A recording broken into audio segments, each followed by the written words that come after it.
સુરત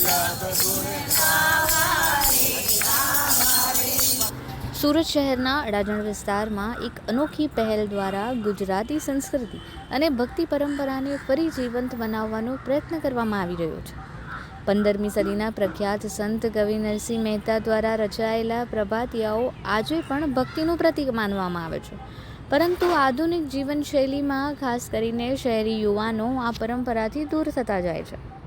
આ જ પરિસ્થિતિને ધ્યાનમાં રાખીને અડાજણમાં કાર્યરત પુષ્ટિશાળા દ્વારા દર રવિવારે વહેલી સવારે પ્રભાત ફેરીનું આયોજન કરવામાં આવે છે. છેલ્લા એક દાયકાથી વધુ સમયથી કાર્યરત આ સંસ્થા બાળકોમાં ધાર્મિક જ્ઞાન અને સદાચારના મૂલ્યો વિકસાવવા માટે પ્રયત્ન કરી રહી છે. સંસ્થા વલ્લભાચાર્યના સિદ્ધાંતોથી પ્રેરણા લઈને કાર્ય કરી રહી છે. આ પ્રભાત ફેરીમાં માત્ર વિદ્યાર્થીઓ જ નહીં, પરંતુ સ્થાનિકો અને તેમના માતા પિતા પણ જોડાઈ રહ્યા છે, જે દર્શાવે છે કે ધીરે ધીરે પ્રભાત ફેરીને લઈને લોકોમાં મંતવ્ય બદલાઈ રહ્યા છે. સુરતના અડાજણમાં છેલ્લા 11 વર્ષથી અમારી પુષ્ટિશાળા કાર્યરત છે.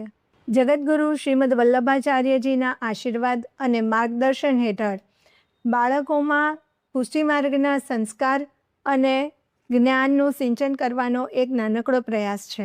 આજે જ્યારે આપણી ભવ્ય સંસ્કૃતિ ભૂલાઈ જાય છે, અમે પ્રભાત ફેરીની ભૂલાયેલી પરંપરાને પુનર્જીવિત કરવાનો પ્રયાસ કરી રહ્યા છીએ.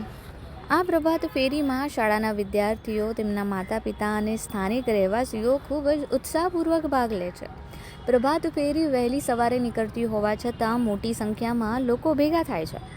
વહેલી સવારે ભજન કીર્તન સાથે નીકળતી આ ફેરી સમગ્ર વિસ્તારમાં એક શાંત અને ભક્તિમય માહોલ ઊભો કરે છે.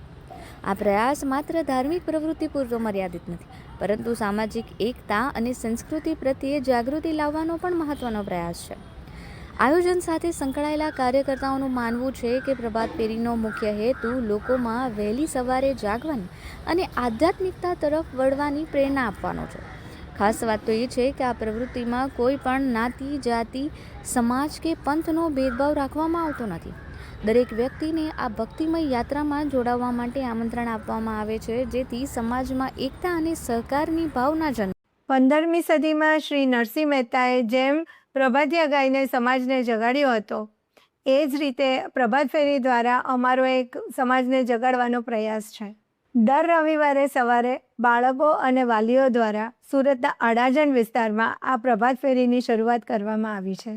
અમારું લક્ષ્ય ફક્ત ભક્તિ જ નહીં, પણ સમાજમાં પ્રેમ અને આધ્યાત્મિક ઉર્જા ફેલાવવાનો છે. આવા નાના નાના પ્રયત્નો થકી આપણે આપણી યુવા પેઢીને આપણી સંસ્કૃતિથી અવગત કરાવી શકીએ છીએ.